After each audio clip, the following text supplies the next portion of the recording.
ಮುಖ್ಯಮಂತ್ರಿಗಳ ವಿರುದ್ಧದ ಫ್ಲೈಟ್ ಆರೋಪದಲ್ಲಿ ಫ್ಲೈಟ್ ವಾಪಸ್ ಕೊಟ್ಟಿರುವುದಕ್ಕೆ ಬಿಜೆಪಿ ಪ್ರತಿಕ್ರಿಯೆಯನ್ನು, ಯಾಕಂದರೆ ಬಿಜೆಪಿ ಸಾಕಷ್ಟು ಹೋರಾಟ ಮಾಡಿದೆ. ಇದು ಒಂದು ಕಡೆ ಆದರೆ ಇಡಿ ದಾಖಲಿಸಿಕೊಂಡಿರುವ ECIR ವಿಚಾರವಾಗಿ ಈಗ ಆರೋಪಗಳು ಕಾಂಗ್ರೆಸ್ ಕಡೆಯಿಂದ ನೋಡಿ. ಇಡಿ ಮೊದಲೇದಾಗಿ ನಿನ್ನೆ ಸಿದ್ದರಾಮಯ್ಯನವರ ಹೇಳಿಕೆಯನ್ನು ನಾನು ನೋಡ್ತಾ ಇದ್ದೆ. ನಮ್ಮ ರಾಜ್ಯದ ಅಧ್ಯಕ್ಷರಾದಂಥ ಶ್ರೀ ವಿಜೇಂದ್ರ ಅವರು ನಿನ್ನೆ ಪತ್ರಿಕಾಗೋಷ್ಠಿಯಲ್ಲಿ 2011ರಲ್ಲಿ ಸಿದ್ದರಾಮಯ್ಯನವರು ಏನು ಹೇಳಿದ್ದಾರೆ ಅನ್ನುವಂಥದ್ದನ್ನು ಅವರು ತಮ್ಮೆಲ್ಲರ ಮುಂದೆ ಪ್ರದರ್ಶನವನ್ನು ಮಾಡಿದರು. ಸಾಕಷ್ಟು ವೈರಲ್ಲೂ ಆಗಿದೆ ಅದು. ಅದಾದ ನಂತರ ಸಿದ್ದರಾಮಯ್ಯನವರ ಪ್ರತಿಕ್ರಿಯೆ ಏನಿತ್ತು?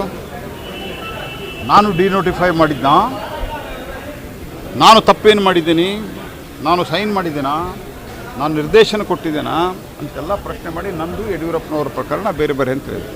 ಸ್ವಾಮಿ ಸಿದ್ದರಾಮಯ್ಯನವರೇ, ನೀವು ದಯವಿಟ್ಟು ಒಂದು ಸಂಗತಿ ಅರ್ಥ ಮಾಡಿಕೊಡ್ರಿ. ನಿಮ್ಮ ಬಗ್ಗೆ ಕೋರ್ಟ್ ಏನು ಹೇಳಿದೆ ಅಂತ ಹೇಳಿ ಅದನ್ನು ನೋಡ್ರಿ. ನೀವು ಕೋರ್ಟ್ ಇಷ್ಟು ಕೆಟಗಾರಿಕಾಗಿ ಹೇಳಿದೆ.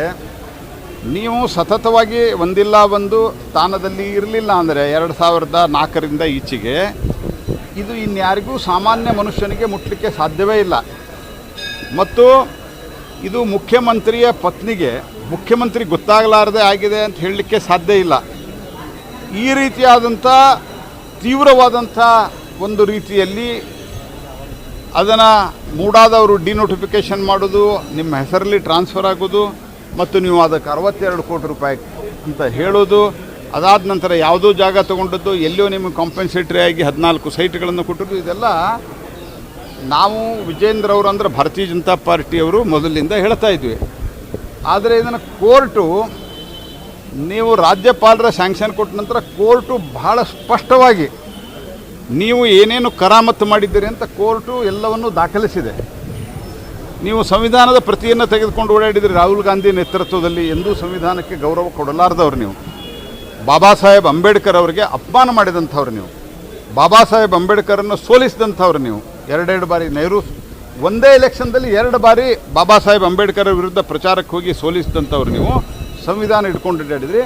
ಇವತ್ತು ಸಂವಿಧಾನದ ಪ್ರಕಾರವಾಗಿ ನ್ಯಾಯಾಲಯ ಸ್ಪಷ್ಟವಾಗಿ ಹೇಳಿದೆ, ಇದರಲ್ಲಿ ಮುಖ್ಯಮಂತ್ರಿಯ ಪಾತ್ರವನ್ನು ನಾವು ಅಲ್ಲಗಳೆಯಲಿಕ್ಕೆ ಸಾಧ್ಯವಿಲ್ಲ, ಹಾಗಾಗಿ ತನಿಖೆ ಆಗಬೇಕಂತ.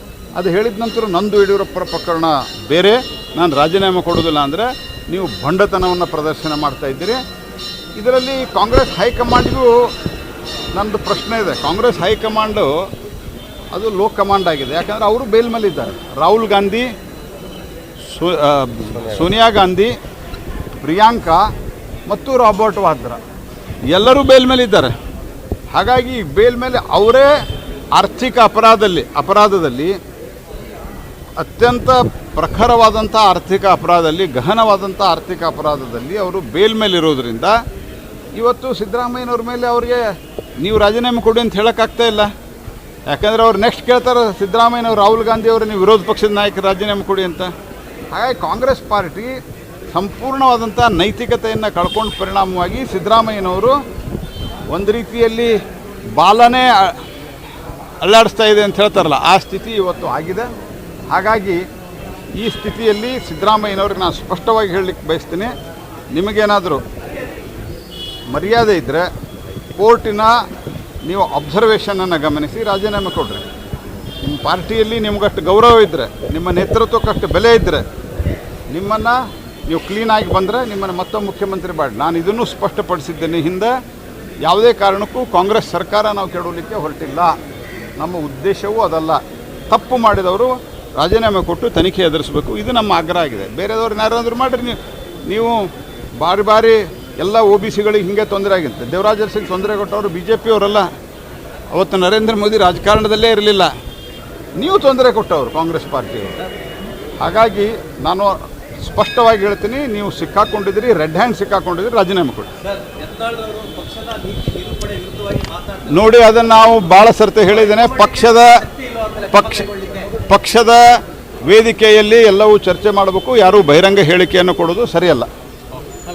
ಪದೇ ಅಂದರೆ ಸಂಘ ಪರಿವಾರ ಜೊತೆ ಸಭೆ ಆದಮೇಲೂ ಕೂಡ ಈಗ ಆಗ್ತಾ ಇದೆ ಹೈಕಮಾಂಡು, ನಮ್ಮ ಹೈಕಮಾಂಡು, ನಮ್ಮ ರಾಷ್ಟ್ರೀಯ ನಾಯಕರು ಗಮನಕ್ಕಿದೆ, ಎಲ್ಲವೂ ಇದೆ. ರಾಷ್ಟ್ರೀಯ ನಾಯಕರು ಗಮನಿಸ್ತಾ ಇದ್ದಾರೆ.